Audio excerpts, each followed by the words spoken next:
All right, everyone, we are here and we are ready to go in the Christmas spirit in the Christmas season. Thank you for joining us today. New Hope Radio, 1590 on the AM dial, 92.7 on the FM dial, and New Hope Radio Facebook on the Facebook dial. I'm here in Massachusetts. Aaron is in Florida, waiting to meet you and greet you. And we're on Facebook. I don't have a live feed, so I don't know what's going on with that, but I might get it eventually. Sometimes things work very slow around here. Okay, I think we're going to pick it up right now. So thank you for joining us today. Always good to be with you. We are live, Tuesday through Friday on Facebook, and we are on the radio, WARV, Monday through Friday, and Saturday at 3 p.m. as well. And you can always stream the program, all of you that live out of state, out of the listening audience, on WARV.net, lifechangingradio.org, I think it is. So we're always there, we're always reachable. Okay, so we are in a series, started yesterday, and we're looking at some Christmas carols. I love Christmas carols. Probably they're so great because we don't get to hear them all year. You know, we hear them for about a month. And by the time the month's over, okay, we had enough till next year. But we've been looking at some Christmas carols.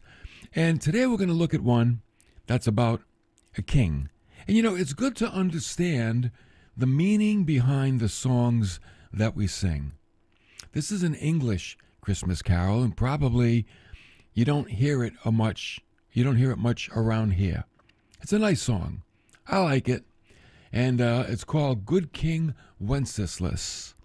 Good King Wenceslas. And let me give you a little background. It's about a king that helped a poor man. You know, when you think about the subject of the poor, and you know what Jesus said about the poor? He said, the poor you will have with you always. They'll always be here. And what I think he's saying is that we always have opportunities to be helpful. That the poor people are around, that we would be helpful to them. And you know why it's important to be helpful? Because it keeps your heart soft. That's why. Keeps your heart soft. Ben Franklin once said, who is rich? He that is content. And who is that? Nobody. Nobody's content. So nobody sees himself as being rich. I wonder sometimes if that's what keeps people from helping the poor. The fact that they consider themselves needy. I mean, everybody has a need, we know that. But some needs are greater than others. And in many instances, it's those who have the least who give the most.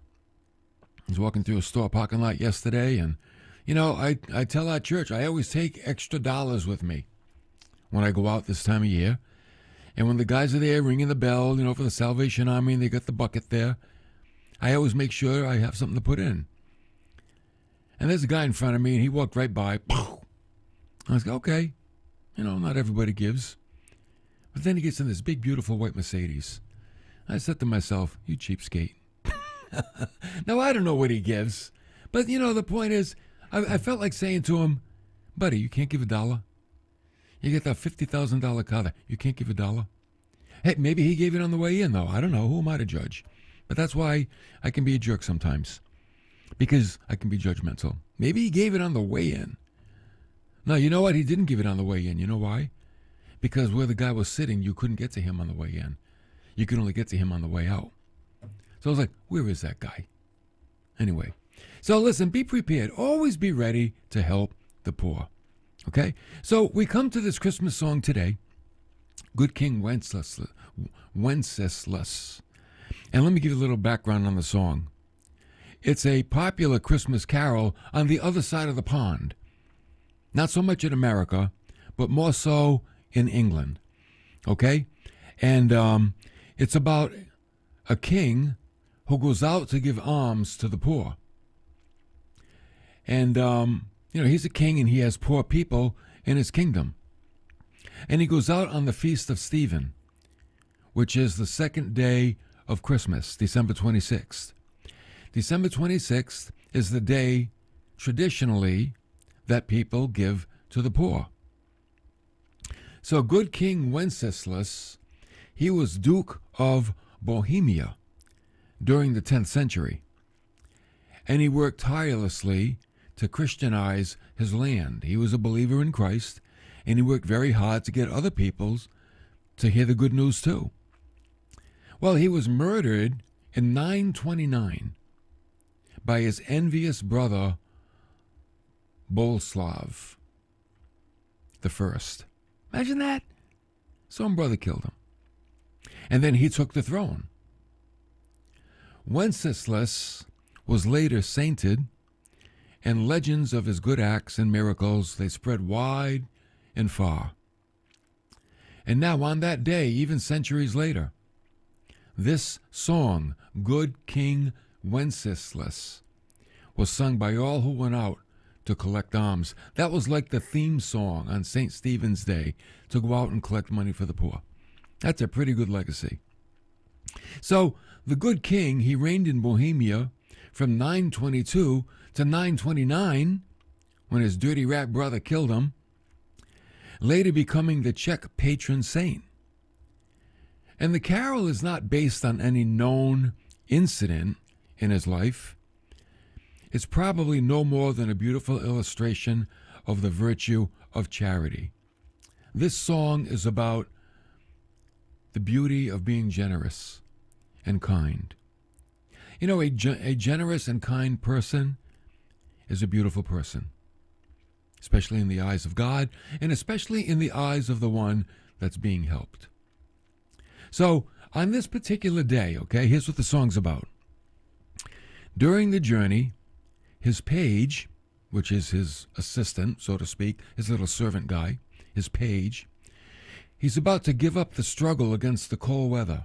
Now they're out walking through the winter weather.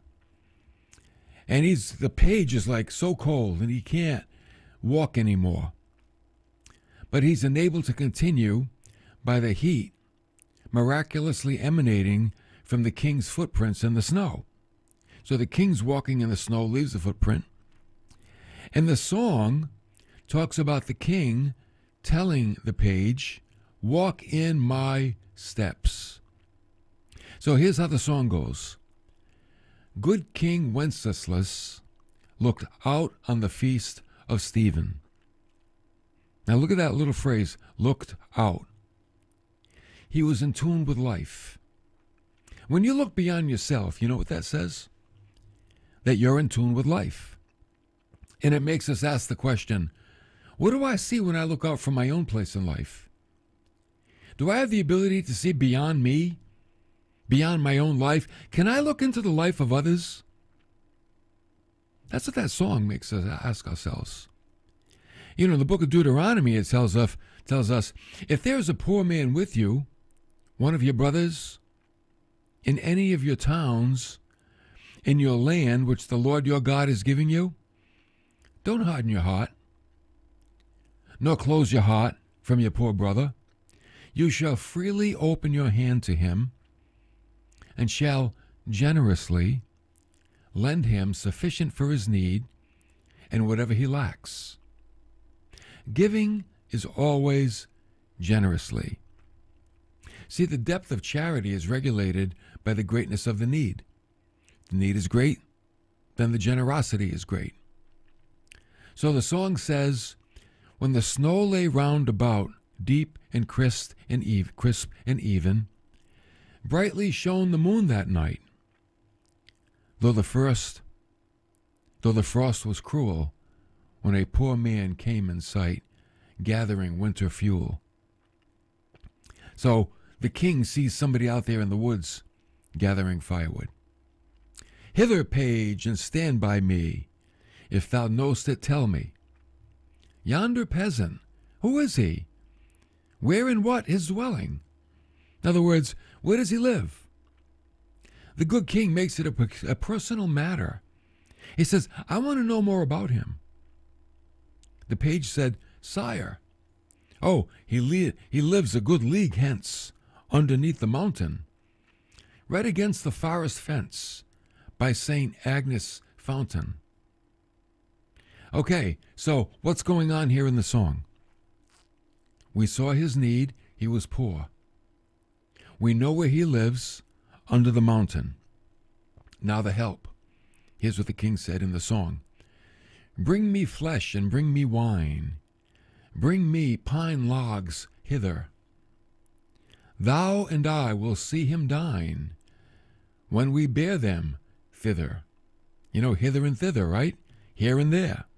Bring them here so we can bring them there. That's what he's saying. In other words, let's go help the guy out. Here's the guy gathering firewood in the snow, man. Let's go help him. Page and monarch, forth they went. Forth they went together. Through the rude wind, wild's lament, and the bitter weather. Now remember, he's a king. He's a king, and he's walking out there in the snow and the wind, and it's cold. He didn't send a servant. He's heading the way. The king didn't just send a messenger. He went himself. Now, why did he do this? Why would a king, right? He's the king. Why isn't he like, hey, there's a poor guy out there. Load up the buggy, fill it up with stuff, and go bring it to him.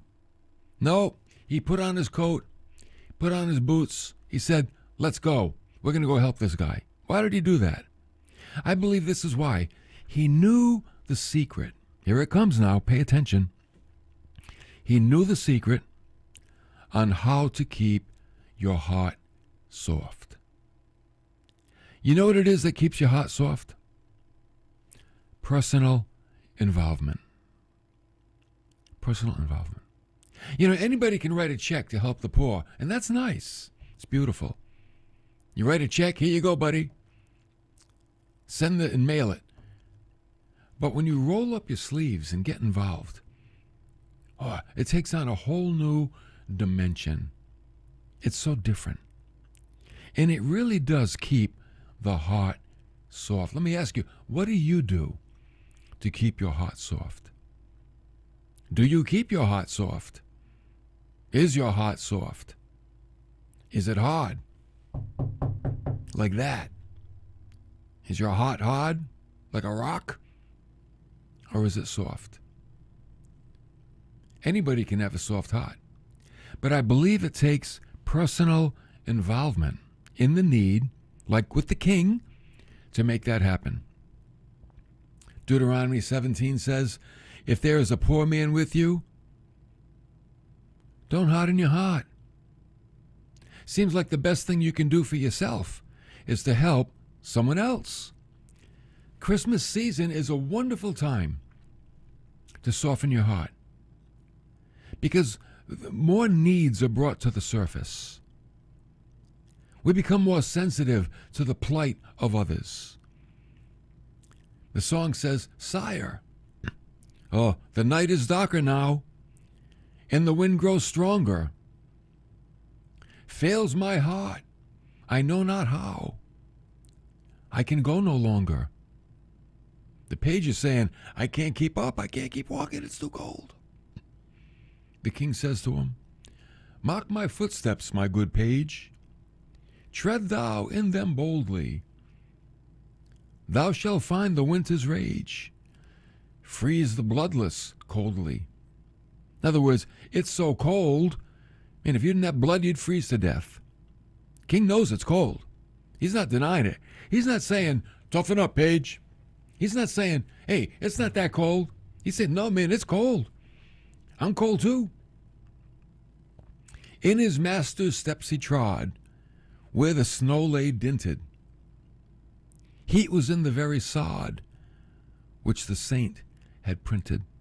I love that. It's like where his steps were, his body heat was left, and the page could walk in those steps. Boy, think about it. If someone walked in your steps, where would they end up? Wow.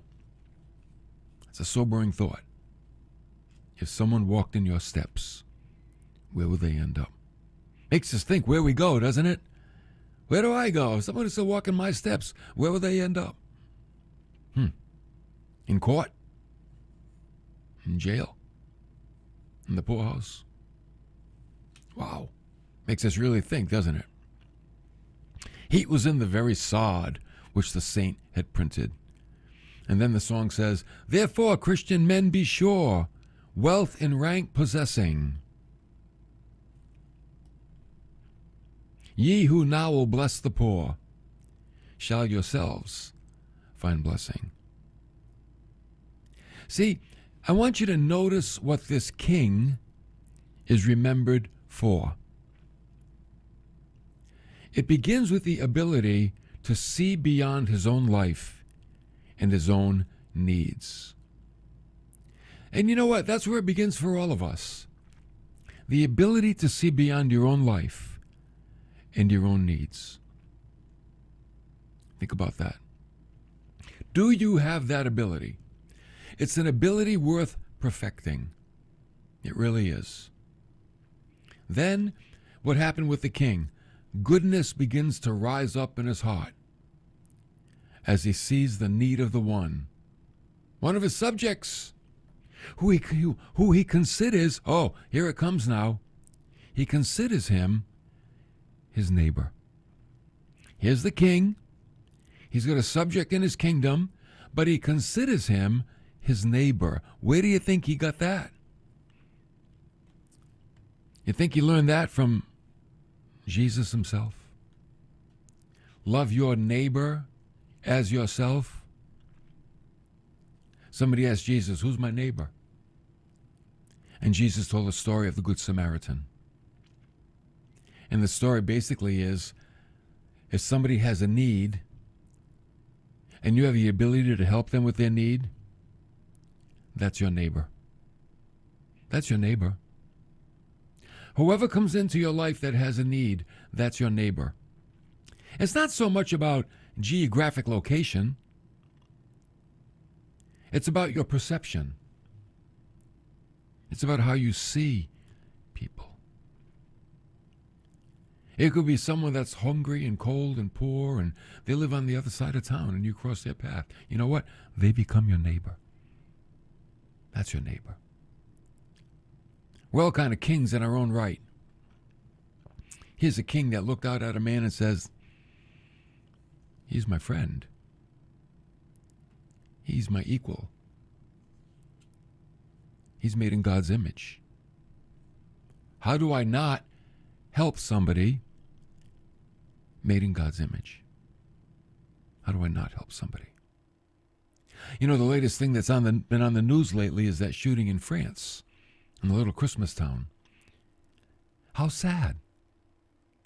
How sad when people go through life and they don't value other people who are made in the image of God. And they think nothing of taking their life. Matter of fact, there are some that do it and they see it as a service. I'm like, what? As a service to God. Like what? Taking another person's life is never a service to God. Not when you take it innocently. I believe in capital punishment. That's another story. I believe the Bible teaches capital punishment. If you take a life, you lose a life. But when you take a life innocently, that's someone that's made in the image of God. That's your neighbor. And the king teaches us social status, rank, financial position, it means nothing. It doesn't mean that we treat somebody differently.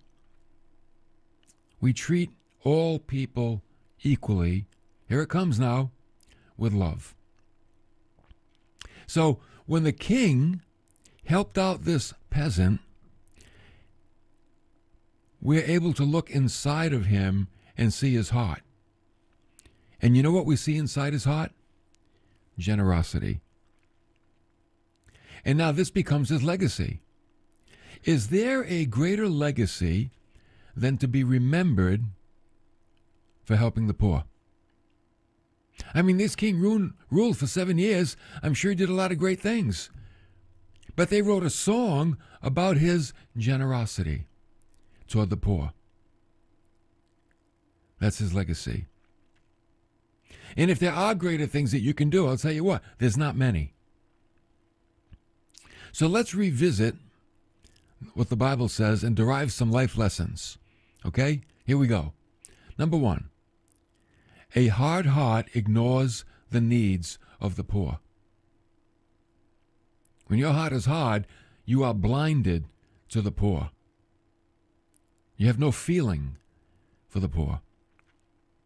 The Bible says if there's a poor man with you, one of your brothers in any of your towns and in the land which the Lord your God gives you, do not harden your heart. Don't harden it. Number two, don't close your hand from your poor brother. Don't close it. A closed hand withholds what the poor lacks. You know what we need to do? We need to see ourselves as vessels. You know what a vessel is? A vessel is something that something passes through. Right? Passes through. Something comes to us and it passes through to someone else. God gives us blessing and it comes through and goes to someone else. A vessel. Thirdly, a generous heart has action. How do you know if I have a generous heart? I have action. You shall freely open your hand to him, and shall generously lend him sufficient for his need in whatever he asks. Christmas season is a good time to practice being generous. And then you know what? If you get really good at it, you can continue it all year long. How cool is that? You can continue it right through the whole next year, the new year. Learn how to be generous in 2018, and then when 2019 rolls around, oh yeah, man, I got this down. And you find your heart softening because your generosity is growing. It always comes back on you many times over. Number four, don't worry about being paid back. You know, God said, beware that there is no base thought in your heart saying, oh, the seventh year, the year of remission is near, and your eye is hostile to the poor. What happened in ancient Israel was, at the seventh year, debts were removed. They were canceled. So God is saying, hey, don't think, oh, the seventh year is coming, they're not going to pay me back. He's like, don't worry about it. You know what God is saying? What you have came from me anyway. I will replace what you gave. What do you have that God has not given to you? Some people think, oh, I'm a self-made man. No, you're not. I work hard for this. Well, you do. And who do you think gave you the ability? And who opened up the door for you to get that job? See, it's a matter of faith. It's a matter of trust. When you give, you get. When you give, you get. Number five, a generous act helps the poor, and it also helps the one that is generous. Here's God's promise. You shall generously give to him, and your heart shall not be grieved when you give to him, because for this thing the Lord your God will bless you in all your work and in all your undertakings. I was like, wow, man, it's coming back. It's going to come back on you. And you give, God will take care of you. Don't you worry. See, these are all tests for the heart. That's what they are. Our hearts are being proven. And God will give back. Number six, the opportunity will always be there. For the poor will never cease to be in the land. Therefore, God said, I command you, you shall freely open your hand to your brother, to your needy and poor in your land. They'll always be there. There'll always be opportunities to help others, to keep your heart soft. You want to be like the guy in the white Mercedes? Oh, I got my $45,000 car. That's why, because I don't give money away. Oh, I'd rather have my little car than a $45,000 car, and have the joy of giving. Have the joy. So, I want to close by noting what others have said about the poor. One guy said, act as if what you do makes a difference. Because it does. I like that. Someone else said, the purpose of life is not to be happy, but to matter. To be productive. To be useful. To have it make some difference that you have lived at all. Wow. Has your life made a difference somehow, somewhere, some way? That's the purpose of life. Someone else said, the true meaning of life is to plant trees under whose shade you do not expect to sit. You do good, and in that doing good, you're not going to get it all back in this life. You plant a shade, you plant some trees, but it takes 30, 40, 50 years for those trees to grow. But you're doing it for someone else. So as far as leaving a legacy, a good character is the best tombstone. I like that. A good character is the best tombstone. So remember that. It's Christmas. What an opportunity to be a blessing to someone else and to keep your heart soft. Oh, because your heart affects everything in your life. Everything. Best thing you can do for you is to keep your heart soft. Think about that. Thanks for coming along today. Share this program. I think it's a good one to share. And I'll see you tomorrow for more of New Hope Radio.